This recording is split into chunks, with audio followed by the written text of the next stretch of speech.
Assalamualaikum warahmatullahi wabarakatuh. Selamat siang menjelang sore hari dan salam sejahtera untuk kita semua. Saya memperkenalkan diri Bu, nama Amin Saifuddin, warga biasa Bu, ya, saya pensiunan dari PNS juga. Saya adalah sisa stok lama, di mana saya dulu menjabat sebagai pengurus RW pertama 86. Itu Cantiga memisahkan diri dari RW yang ada pada saat itu menjadi satu RW tersendiri dan istimewa, RT-nya 3.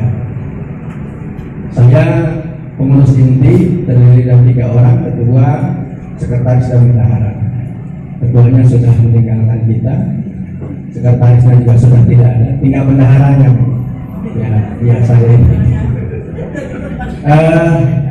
Saya pindah ke Cantiga itu tahun 1985, tanggal 22 Juni.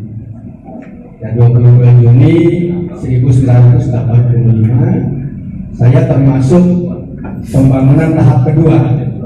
Jadi tahap pertama betul 82, mulai 83 sudah mulai ada yang pindah, kemudian kami tahap kedua itu di tahun 85 dan seterusnya.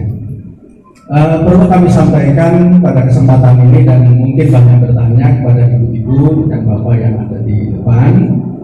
Jadi kalau dihitung dari kurun waktu tenggelamnya Cantiga ini sudah 37 tahun, ya.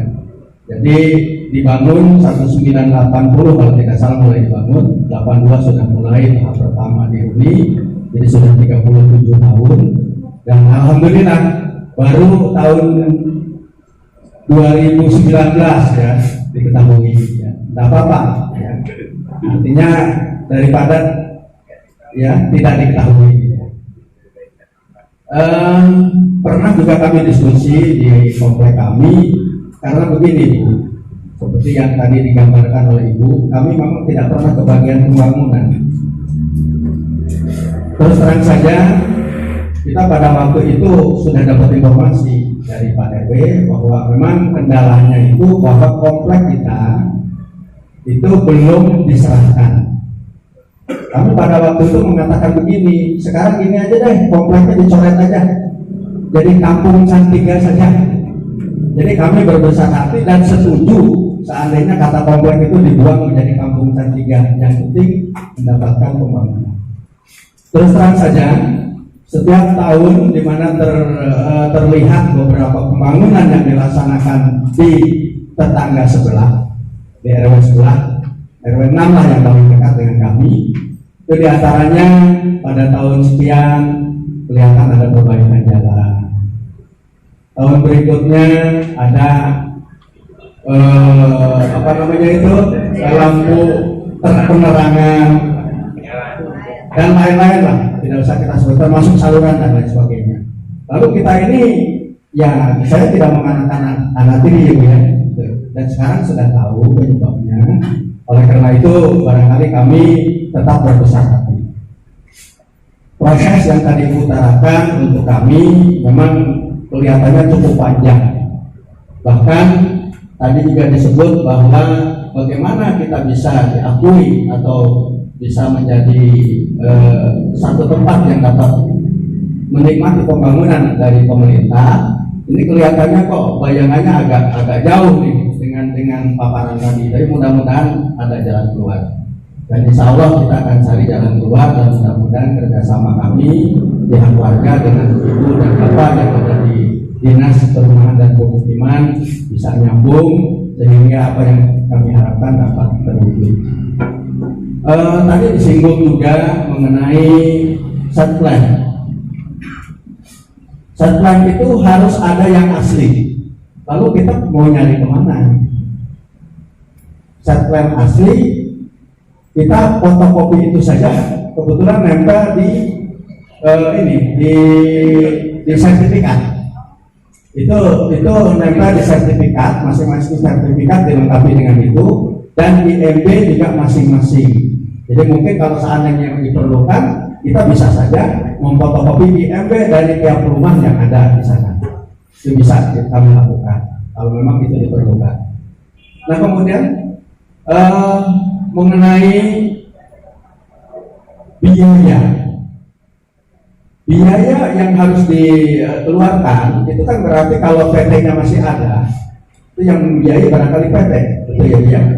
Nah sekarang PT-nya sudah tidak ada, lalu kami juga perlu pertanyaan, apakah biaya ini nanti akan dipikul oleh warga? Yang kebetulan barangkali ini kami tadi mendapatkan informasi dari Pak Sektor bahwa pada pertemuan ini juga ada informasi bahwa gereja juga bermasalah sama gitu ya, belum diserahkan. Saya kira memang kami sama-sama komplek, gereja juga komplek, kemudian kami juga komplek, sama-sama komplek elit Pak. Gereja itu elit juga, Cantika juga elit. Tapi kalau Cantika ekonomi sulit Pak, elitnya itu. Terus terang saja Bapak dan Ibu, komplek Cantika itu dulu namanya komplek guru. Komplek guru. Dan alhamdulillah sekarang tidak di komplek haji. Ya, karena hampir sebagian besar sudah berangkat haji. Nah, komplek guru ini ya termasuk mungkin juga saya cerita di sini juga ada guru-guru dari Pak Lurah. Ya, jadi kami di sini hampir pemukiman itu sebenarnya tadinya diperuntukkan guru, tapi karena guru pada saat itu tidak siap uangnya, akhirnya banyak diambil oleh beberapa instansi lain. Ada bank masuk, kemudian ada pusri juga masuk dan lain sebagainya. Akhirnya campur, tapi masih tetap mayoritas guru. Jadi kalau seandainya yang Ibu gambarkan tadi, seandainya biaya itu memang dibebankan kepada kami, barangkali kalau jumlahnya masih memungkinkan terjangkau, itu barangkali kita siap-siap saja. Tapi kalau seandainya misalnya terlalu tinggi dan kebetulan sudah guru pensiunan lagi Bu sekarang. Nah, jadi pada umumnya ini 95% kami adalah para pensiunan. Ini yang hadir yang masih remaja-remaja ini sebenarnya generasi kedua ya Bu. Generasi kedua yang kebetulan ikut hadir di ruangan ini. Jadi pada saat ini barangkali kami betul-betul hanya bisa berharap dengan posisi kami yang memang ini sudah nasib saya kira, dan nasib ini sudah terlanjur seperti ini. Hanya barangkali kami berharap dan mohon bantuan, atau mungkin juga bisa saya tambahkan kepada Ibu bagaimana keprihatinan kami untuk PLN Bu. PLN itu kami ngurus sendiri. Jadi kami membuat panitia khusus mengenai PLN karena PT-nya sendiri sudah tidak ngurusi. Kemudian yang kedua, sertifikat tahap kedua itu juga ngurus sendiri. Jadi ketika tahap kedua itu sudah mulai dihuni, itu sudah PT-nya sudah tidak ada, kantornya pun sudah tidak ada gitu. Akhirnya kita kebingungan. Ya untunglah karena mungkin barangkali rezeki guru itu kami mendapatkan beberapa bantuan. Salah satu diantaranya juga memang ada warga kami yang bekerja di bank, ada hubungan dengan BTN dan lain sebagainya. Akhirnya kita berupaya sendiri. Jadi kita selalu ada panitia. Listrik ada panitia khusus. Kemudian sertifikat ada panitia khusus. Itu dengan usaha kami, alhamdulillah listrik juga bisa menyala.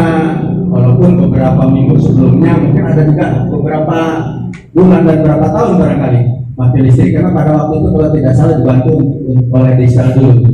Kalau kami tahap kedua mungkin sekitar 2 minggu atau 1 bulan lah untuk listrik belum menyala itu. Nah kemudian inilah barangkali keprihatinan kami di mana semua kami ngurus sendiri demi kesejahteraan atau demi lancarnya dari warga yang ada di sana. Nah kemudian kalau tadi Ibu paparkan langkah-langkah yang akan dilakukan, yang pertama tadi pendataan, kemudian peninjauan, kemudian nanti sampai ada berita peralihan dan lain-lain. Ini saya kira juga perlu diinformasikan supaya nanti juga tidak kaget. Artinya bagaimana dengan bangunan yang yang di dalam satuan itu sudah berubah. Contoh misalnya, rumah itu tadinya rumah induk satu, tapi sekarang sudah berubah menjadi rumah kontrakan. Anak apakah ini akan menjadi kendala? Ataukah karena memang kurun waktu yang cukup panjang jadi dianulir atau boleh diberikan kebijakan? Nah ini juga barangkali bisa itu sampaikan. Ataukah mungkin yang baru bangun itu suruh dibongkar dulu supaya dikembalikan lagi ke posisi semula? Nah ini barangkali perlu mendapatkan jawaban dari itu. Jangan sampai terkendala bagi kami, karena korbannya itu kan korban semua. Seluruh penghuni yang ada di Cantika dengan 1-2 rumah berubah menjadi berubah fungsi, otomatis kita akan terkendala dengan tidak adanya fasilitas yang akan kita terima. Itulah situasi dan kondisi yang ada di komplek kami, yang kami himbau, yang kami usulkan, yang kami harapkan barangkali ya hanya itu saja. Mohon hal-hal yang sifatnya ini untuk menuju kepada yang kami harapkan agar kami mendapatkan fasilitas dari pemerintah berbentuk pembangunan dan lain sebagainya, itu dapat segera kami raih. Nah, adapun untuk kerjasama yang diminta dari Ibu Bapak sekalian yang ada di depan, saya kira kami sangat mendukung, bersedia kapan saja. Terlebih lagi kebanyakan kami kalendernya sudah merah semua. Ya, jadi kami siap kapan saja dihubungi Ibu dan Bapak kemana, itu insya Allah kami akan hadir. Termasuk Pak RW-nya juga baru 1 bulan pensiun, Bu. Nah, jadi insya Allah waktunya longgar sehingga kita akan siap kapan Ibu Bapak minta data atau juga